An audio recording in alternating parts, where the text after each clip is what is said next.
Adoo fakkeenyaaf soota dhugne hin duunaa jechuudha. Maaliif bishaan seenii keessa jiru tokkochi adoo hafin seenii baay'ee parsantii 60 olii bishaan barbaada. Bishaan san duudii keessaa dandeettee fakkeenyaaf gaafa fakkeenyaaf soota dhugne gaafa jennu gaafa soota dhugnu sooti seenii keessa jiru kaasee ala jiru hin jiru. Kanaafuu bishaan achi keessa jiru adoo tokkochillee hafin gara alaa yaa'aa jechuudha. Kanaafuu the other thing we are today going to talk about is about the transport across the plasma membrane. So, plasma membrane by itself allows some molecules, some ions to pass where not allows some molecules and compounds not to pass into the cell. So, how can some molecules which are allowed and which are not allowed can be transported into the cell? Plasma membrane, for example, does not allow the glucose to pass into the cell. And the ions, they do not allow the ions to pass into the cell. But our cell need ions from the extracellular fluid. Our cell needs the glucose from the extracellular fluid also. So how can we transport those molecules into the cell? Okay, depending on requirement of the energy from the cell, the transport across the plasma membrane are categorized as passive transport and active transport. Passive transport means the transport which does not need the energy from what the cell. Gaafa passive transport jennu energy maalirraa barbaada jechuun seelicha irraati annisaa hin barbaadu. But when you say active transport, this requires energy from the cell. Active transport immoo annisaa seelirraati barbaada jechuudha. Passive transport goes moves down the gradient, whereas active transport moves against the concentration and electrical gradient. Gaafa active transport yookiis jennu fakkeenyaaf jecha against gradient fi down gradient jennu kana sirrii addaan baasa isin shawwata. Concentration gradient jecha jiru callaa gaafa qabatanii rakkoo qabaachuu. Kanaafuu down gradient jechuun fakkeenyaaf amma tapha fudhadhaa tapharraati gaafa waan tokko gadi bu'inyu down gradient jedhama. Waan tokko gaafa godda gara tarbaa ol baanu jedhamu against gradient jechuudha. Maani islooppii uumame kana dhiibanii ol baasuu fi gubbaa sana gadi lakkisuun garagara. Fakkeenyaaf active transportiin waan barbaada enerjii barbaada. Enerjii barbaada jechuun fakkeenyaaf amma waan tokko meeshaa tokko yookiin gaafa dhiibnee kaabba baanyu humni baanyuu fi gaafa tarbarraa fi gara godda gadi lakkisuun humni baanyu waan jechuudha. Humni ba'ukaa godda garuu gara tarbaa maan nu barbaachisa humna nu barbaachisa. Seenii keessatti akkuma sanii passive transport gaafa jennu bakka concentration wantichaa itti baay'atuu fi gara bakka concentration wantichaa itti xiqqaatu. Concentration jechuun baay'ee hammanta baay'inni isaa bakka inni itti baay'atuu fi bakka baay'inni isaa itti xiqqaa. Passive transport gaafa jennu gubbaansaniitiin gara gadii gaafa dhufu. Active transport jechuun immoo bakka xiqqootii gara bakka guddaa gaafa deemu jechuudha. Sifaawwati. Okay. Under passive transport, there are three things. Those are simple diffusion, facilitated diffusion, and the osmosis.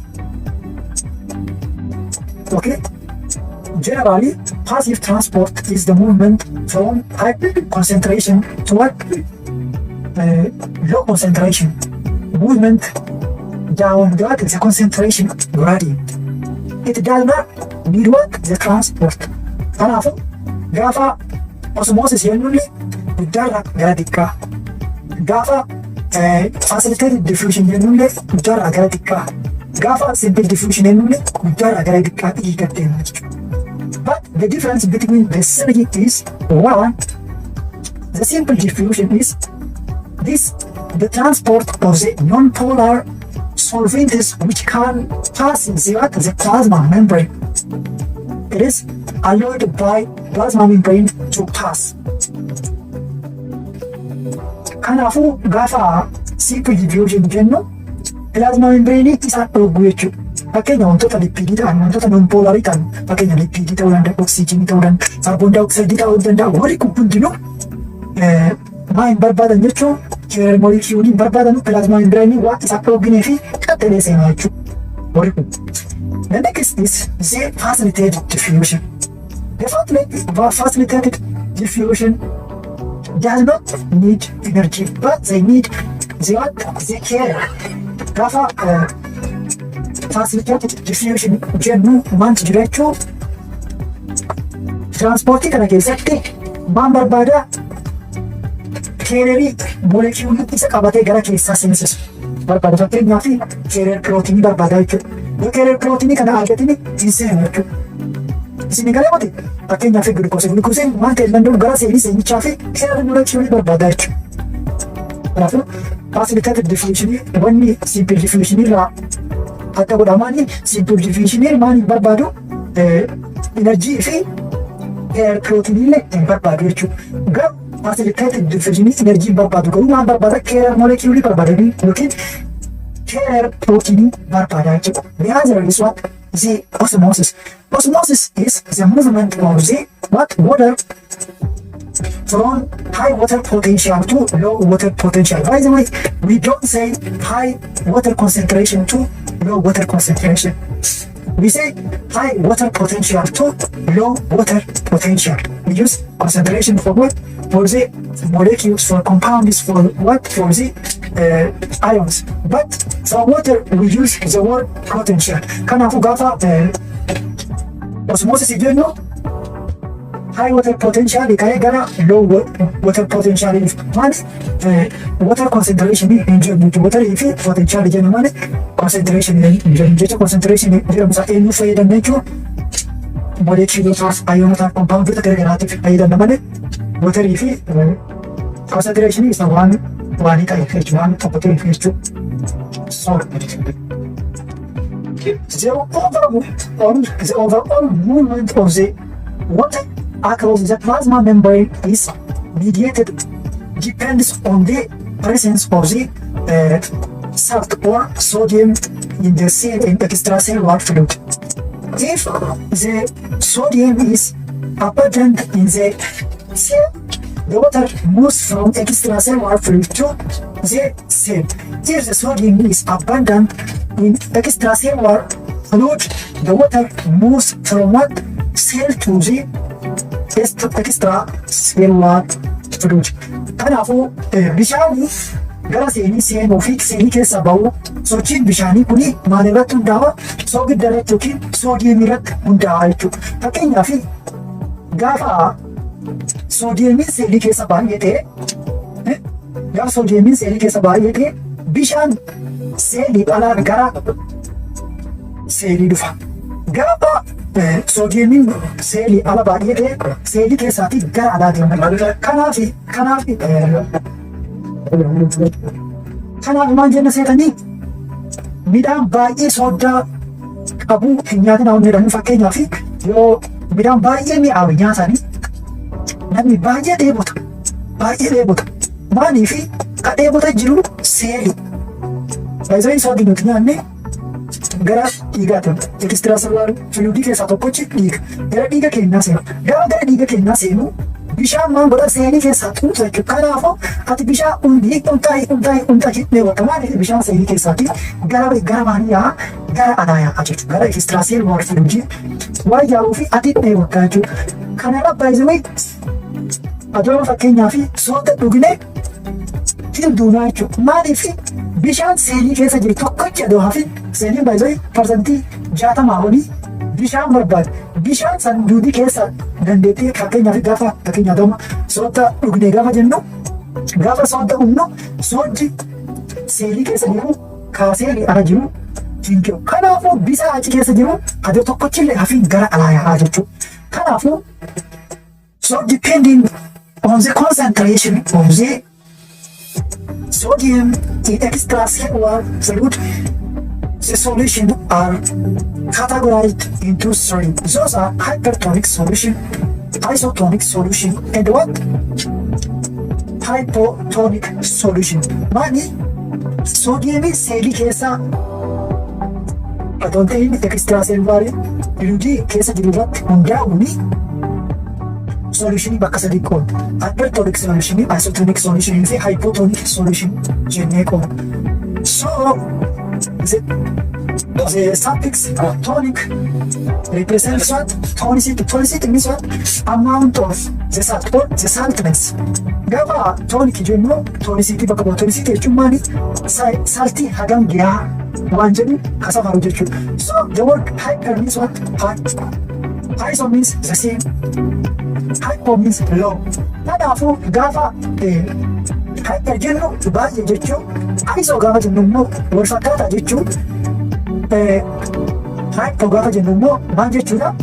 Xiqqaa jechuudha. Kanaafuu hyper gaafa jennu ekstraaseelular fluidii keessatti soogidda baay'ee argama. Gaafa iso jennu soogiddi ekstraaseelular fluidii fi seelii keessatti argamu walqixxe. Gaafa hypo jennu soogiddi ekstraaseelular fluidii keessa jiru ka seelii keessa jirurraa xiqqaa jechuudha. Kanaafuu gaafa hypertonic jennu it causes what? Hypertonic solution causes the movement of the water from the cell to the extracellular fluid, so that resulting in what? Shrinkage of the cell. Kanaafuu gaafa hypertonic jennu maalis hyper jechuun guddaa fi jedhera extracellular fluidii yookiin environmentii isaa keessa seeliin baay'ee soogiddi baay'eedha. Kanaafuu soogiddi bishaan seelii keessa jiru harkisa jechuudha. Harkiseen seeliin maal ta'e tishuun tuuratti jechuudha. Hypotonic solutionii keessatti maaltu uumamaa immoo bishaan soogiddi seelii keessa jiru soogidda extracellular fluidii keessa jirurra waan caaluu fi bishaan isee kamuu gara maal jiru deemaa gara soodiyemii jiru deema. Kanaafuu soogiddi seelii keessa jiru waan soogidda seelii ala jiru caaluu fi bishaan gara keessaa deema. Gaafa bishaan gara keessaa deemu seeliin boqotti dura qorichaa deema jechuudha. So hypotonic solution, since the concentration of the salt is high in the cell, the water moves from the extracellular to the intracellular fluid, so that resulting in what? The swelling and eventually the burst of the cell. The other is the isotonic solution.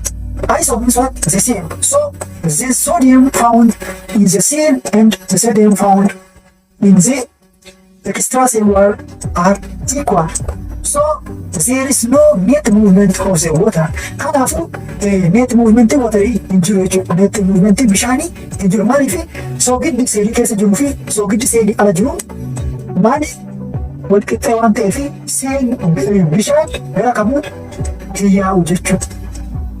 By the way, water can go across the plasma membrane to some extent. That is the hydrophilic head of the lipid bilayer. Maali lipid bilayeriin kuni phosphate heddii waan qabuuf yookiin hydrophilic heddii waan qabuuf inni kun bishaan jaallata. Kanaafuu haala ta'ee bishaan hin seenu. Achi duuba karaa seenuu barbaadataa jechuudha. Karaa gaba kana karaa inni ittiin ta'u protein channel which is called aquaporin. Protein channel aquaporin jedhuuni gara maalii seenaa gara plasma membrane karaa inni seenuun protein channel maal jedhamuuni aquaporin jedhamuuni bishaan gara seenaa jechuudha. Ifaamati. Kanaafuu bishaan adoon gargaarame taga ta'ee plasma membrane hin deema. Garuu yoo hydrophilic bacteria darree fatty acid chain hin bahu waan ta'a fatty acidin waan non-polarii ta'ee fi watariin polarii waliin jaallatamu. Kanaafuu dandeen daru waan ta'eef addee kanatti protein channel barbaada. Protein channel kuni aquaporin jedhama. Aquaporin kanaan gara seenaa jechuudha. Kanaafuu bishaan gara seelii seena. Seelii keessaa ba'a. Hypertonic, isotonic, hypotonic kan jedhamu kun maal irratti hundaa'a? Soogidda seeliin ala jiru. Environmentii isaa keessaa jiru malee kan seelii keessaa irratti hundaa'eetii muti jechuudha. Itti kanatti fakkaata.